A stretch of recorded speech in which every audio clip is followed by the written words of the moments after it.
Hello dear student, तो कैसे हो आप सब। आई होप सब अच्छे होंगे। और मुझे तो आप जानते ही हो, मैं निधि जो कि लेकर आती हूँ आप सभी के लिए एनआईएस और बी बोर्ड से जुड़ी तमाम जानकारी भरी वीडियोस। तो डियर स्टूडेंट, मैं एक बार फिर से हाजिर हूँ आप सभी के लिए एक बेहतरीन वीडियो के साथ। तो वीडियो के टाइटल को देखकर आप सभी को पता चल ही गया था कि तो जिन बच्चों ने भी होम साइंस लिया हुआ है क्लास 10th में एनआईएस के इंग्लिश मीडियम में, तो उनके लिए पूरी वीडियो होने वाली है। हालांकि मैंने इसका पार्ट 1 जो था इस प्रैक्टिकल के सॉल्यूशन का, होम साइंस के सॉल्यूशन का पार्ट 1 था, अपनी पिछली वीडियो में दे दिया। अगर अभी तक आपने उस वीडियो को नहीं देखा है तो मैं लिंक उसका डिस्क्रिप्शन में, आई बटन दोनों में दे दूंगी। वहां से जाके आप प्रैक्टिकल 1 से 5 तक नोट कर सकते हैं। एंड देन ये आपका 6 to 9 प्रैक्टिकल यहाँ पर आपको मिलेगा। तो कुल मिलाकर इस होम साइंस के प्रैक्टिकल में 9 प्रैक्टिकल्स हैं। पिछला 5 प्रैक्टिकल हमारी पार्ट 1 वाली वीडियो में है, और ये 6 to 9 प्रैक्टिकल आपको मिलेगा इस पार्ट 2 वाली वीडियो में। और डियर स्टूडेंट, अगर आप में से किसी ने क्लास 10th में एनआईएस के डेटा एंट्री लिया हुआ है और वो अपने प्रैक्टिकल के सॉल्यूशन के लिए परेशान है, तो इस सॉल्यूशन का समाधान भी आपके लिए लेकर आया है डिस्टेंस स्कॉलर। जी हाँ डियर स्टूडेंट, मैंने अपनी पिछले वीडियो में डेटा एंट्री के प्रैक्टिकल का सॉल्यूशन दिया है। तो अगर आपने अभी तक उस सॉल्यूशन को नहीं देखा है, 2 पार्ट में वीडियो है, पार्ट 1 और पार्ट 2। तो अभी तक अगर आप में से किसी ने वीडियो नहीं देखी है, आप परेशान हो अपने सॉल्यूशन को लेकर, तो उसका लिंक भी आपको डिस्क्रिप्शन में मिल जाएगा। आप उस वीडियो को भी देख करके अपने प्रैक्टिकल बना सकते हो।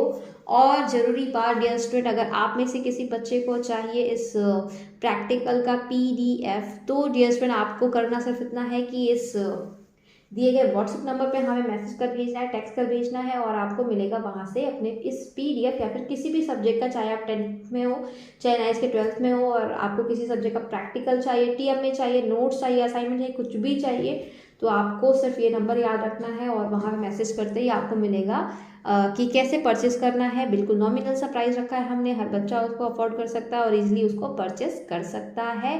ये 100% एक्यूरेट है, कोई एरर नहीं है इसमें। आप इसको उतार के ले जा सकते हो अपने प्रैक्टिकल्स में और पूरे नंबर पा सकते हो, ये हमारी गारंटी है। और डियर स्टूडेंट, कोई बच्चा ऐसा भी है जो चाहता है कि उसको उसका प्रैक्टिकल, चाहे वो अप्रैल में एग्जाम दे रहा हो एनआईएस के, चाहे अक्टूबर में एग्जाम दे रहा हो एनआईएस के, या फिर ऑन डिमांड में एग्जाम दे रहा हो एनआईएस के, कहीं से भी, तो वो चाहता है कि उसको ये प्रैक्टिकल किसी भी सब्जेक्ट का हैंड रिटन, मतलब कि पूरी की पूरी प्रैक्टिकल फाइल बन करके, लिख करके आपके घर के बाहर आपको पहुंचा दी जाए, आपके घर में पहुंचा दी जाए, तो इसका जुगाड़ भी है हमारे पास। सो डियर स्टूडेंट, आपको इसके लिए हमें मैसेज कर भेजना है, और वहां पर आपसे नॉर्मल सा जो इस प्रैक्टिकल का कॉस्ट होगा वो आपसे चार्ज किया जाएगा, और उस चार्ज को देते ही ये जो हैंड प्रिंट प्रैक्टिकल फाइल है वो आपके होम एड्रेस पे डिलीवर करवा दी जाएगी। इसके लिए आपको कम से कम 20 से 30 दिन का समय देना होगा हमें, और इस दिनों में हम आपकी उस फाइल को कंप्लीट करेंगे और आप तक पहुंचाएंगे। आइए डियर स्टूडेंट, मेरा समय बर्बाद किए चलते हैं आज की अपनी इस वीडियो पर, आगे के सॉल्यूशन पर। और डियर स्टूडेंट, मैंने प्रैक्टिकल 5 तक तो आपको इसका सॉल्यूशन दे दिया था, तो आइए देखते हैं प्रैक्टिकल 6 में हमें क्या करना है। तो प्रैक्टिकल 6 का जो एम है डियर स्टूडेंट, वो यहाँ पे कुछ इस तरीके से है, to identify fabrics through visual inspection, woven और काइनेटेड। ठीक है, तो आपको 2 तरीके के फैब्रिक्स को आइडेंटिफाई करना है। बेसिकली उनको देख के, उनकी जांच पड़ताल करके आपको बताना है कि ये फैब्रिक किस कैटेगरी में आता है। तो ये देखो, आपको पूरा इस तरीके से ये प्रैक्टिकल को बनाना है। मैं बिल्कुल धीरे धीरे स्क्रॉल कर रही हूँ डियर स्टूडेंट, चाहे तो आप इसको मेरे साथ नोट डाउन भी कर सकते हो, स्क्रीनशॉट भी मार सकते हो, बाद में घर बैठ के आराम से लिख सकते हो अपनी बढ़िया बढ़िया हैंड राइटिंग में। और देखो आगे इसका सॉल्यूशन प्रोसीजर यहाँ पे लिखा है हमने कि कैसे कैसे आप उसको पहचान सकते हो। बिल्कुल नॉर्मल सा क्वेश्चन है डियर स्टूडेंट, की बहुत इजी होता है कि आप इन दोनों क्लॉथ के बीच में डिफ्रेंशिएट कैसे फाइंड आउट करोगे, कैसे पता करोगे देख करके, टच करके, कि ये फैब्रिक्स होते कैसे हैं एक्चुअली में, ये किस कैटेगरी का फैब्रिक है। ओके, ये देखो, ये पूरा इसका सॉल्यूशन था। और यहाँ पर आपको कुछ पिक्चर्स कलेक्ट करके पेस्ट करने हैं। तो पिक्चर्स आप यहाँ से भी स्क्रीनशॉट करके लिख सकते हो, अदरवाइज आप इसको खुद से प्रिंट आउट करके कहीं से लिख सकते हो। और इसी पिक्चर्स के साथ क्वेश्चन नंबर, इसी पिक्चर्स के साथ प्रैक्टिकल 6 वहीं पे कंप्लीट होता है। आइए बढ़ते हैं प्रैक्टिकल 7 पे। तो एक नज़र डालते हैं प्रैक्टिकल 7 के एम पर। तो प्रैक्टिकल 7 का एम कुछ इस तरीके से है, to record and study the weekly spending plan of your family. तो सिंपल सा है कि आपको अपनी फैमिली या फिर कोई भी ऐसा एक कंजप्शन करना है, इमेजिनेशन करना है, एक फैमिली को लेना है और उसके जो वीकली कहाँ कहाँ खर्चे होते हैं उसको आपको पूरा बताना है। अगर आप अपनी फैमिली का एग्जांपल यहाँ पे लोगे तो आपको पूरा का पूरा ये प्रैक्टिकल समझने में और करने में ज़्यादा आसानी होगी, क्योंकि आपको तो पता ही होगा कि कहाँ पे कैसे खर्चे होते हैं। तो ये वीकली प्लान है, 1 हफ्ते का प्लान है, बहुत ही ईजी प्रैक्टिकल है डियर स्टूडेंट, इसमें कोई टेंशन वाली बात नहीं है, बिल्कुल सिंपल सा प्रैक्टिकल है। बस जैसा जैसा मैंने लिखा है उसको नोट करते जाओ, या फिर अगर आपको भी उसमें कुछ अलग सा ऐड ऑन करना है तो आप उसको भी कर सकते हो।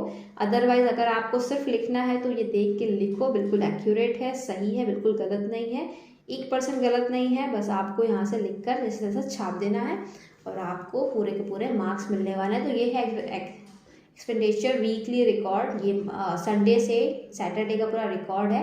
एंड देन ग्रैंड टोटल है कि किस किस दिन कितना कितना खर्चा हुआ, और फिर इस पूरे के पूरे 7 डेज का रिकॉर्ड, ग्रैंड टोटल सब कुछ यहाँ पर है, देखो।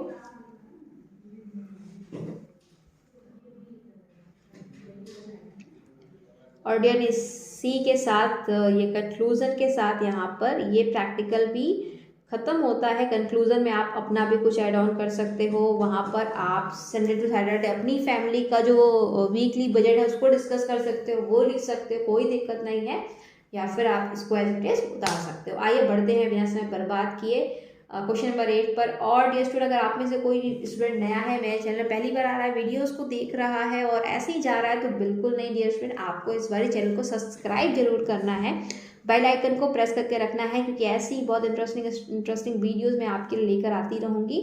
तो उसके नोटिफिकेशन आप तक पहले पहुँचे, इसके लिए आपको बेल आइकन को प्रेस करना है। आइए चलते हैं क्वेश्चन नंबर 8 प्रैक्टिकल नंबर 8 पर, जिसका एम है dear student to identify the given fabrics by touching and feeling the texture.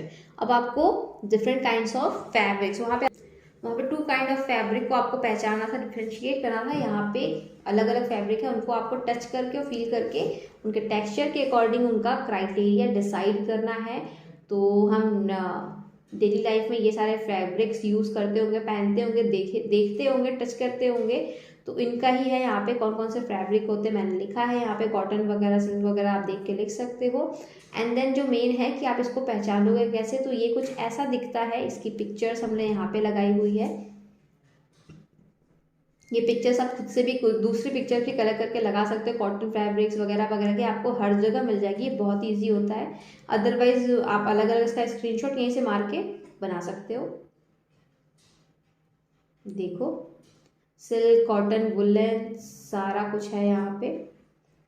और इसी के साथ डियर स्टूडेंट क्वेश्चन नंबर 8 भी वहीं पे कंप्लीट होता है। आइए बढ़ते हैं क्वेश्चन नंबर 9, प्रैक्टिकल नंबर 9 की ओर। मैं बार बार क्वेश्चन नंबर बोलती हूँ पर यह प्रैक्टिकल है, तो देखते हैं प्रैक्टिकल 9 क्या कह रहा है। यहाँ पर है state appropriate cleansing agents and method of cleaning to clean the following surfaces. तो हम अपने डेली लाइफ में अपने घर को, आसपास के जो भी उसके सर्फेसेस होते हैं, अलग अलग जगह होते हैं, उनको साफ़ सफाई तो करते होंगे, तो उनका क्या मेथड होता है। एक्चुअली होता यह है कि हम अगर बर्तन धो रहे हैं तो उसके लिए उसका साबुन अलग होता है, और कपड़े धोते हैं तो उसके लिए उसका साबुन या सर्फ अलग होता है। तो बिल्कुल हम अलग अलग जगह के लिए अलग अलग एजेंट्स, क्लीजिंग एजेंट या फिर मेथड यूज़ करते। तो बेसिकली आपको कौन सा सरफेस है उसके लिए कौन सा क्लीजिंग एजेंट है और कौन सा मेथड है वो आपको यहाँ पे एलिब्रेट करना है, डिस्क्राइब करना है। तो देखो हमने लिखा है, अगर प्लास्टिक बकेट है तो फिर कौन सा क्लीजिंग एजेंट होगा और मेथड क्या होगा, यहाँ पे लिखा है। बाथरूम है तो वो नॉर्मली नहीं साफ होता, उसके लिए कुछ अलग तरीके के इंग्रेडिएंट्स या फिर अलग तरीके के एजेंट्स चाहिए होते हैं, तो उसको हमने यहाँ पे लिखा है। और उसके बाद है आपका toilet floor and water closet, तो वो यहाँ पे है, आप देखो। नंबर 4 पे आता है मेटल टैप्स, टैप वगैरह को कैसे कर सकते हो आप जनरली, तो ये हम डेली लाइफ में यूज़ करते हैं, बट इनको जब लिखना होता है प्रैक्टिकल में आता है तो थोड़ा सा कंफ्यूज होता है। तो इसी कंफ्यूजन को दूर कर रहा है आपका डिस्टेंस स्कॉलर। देखो बिल्कुल सही है, ये देख के लिखो। और ये हमारे इस प्रैक्टिकल का लास्ट प्रैक्टिकल है। हमने इसकी पहले वाली वीडियो में 1 से 5 तक के प्रैक्टिकल दिए थे, और देन यहाँ पर 6 to 9 यानी कुल मिला के 9 प्रैक्टिकल है। एटलीस्ट जो आपका प्रैक्टिकल कॉपी है वो 30 से 40 पेज भरा होना चाहिए, उससे कम भरा होता है तो वो इतना इम्पैक्टफुल नहीं लगता है, उतना अच्छा नहीं लगता है। तो कोशिश करना इतने तो आप लिख के जाओ ही जाओ, इससे अधिक रहेगा तो चलेगा। और इसी में से जितने भी प्रैक्टिकल उनको अच्छे से पढ़ लेना। कभी कभी होता है हमें क्वेश्चन भी इसी में से पुटअप किए जाते हैं वहाँ पर वाइवा में या फिर प्रैक्टिकल फाइल में लिखने के लिए, और हमने इसको ठीक से पढ़ा नहीं होता है और हमारे मार्क्स वहीं पे गुम होते हैं। ये देखो कुछ पिक्चर्स है ग्लेजिंग एजेंट की, ग्लेजिंग सप्लाइज के। तो यहाँ पे हमने लगाया है उसको,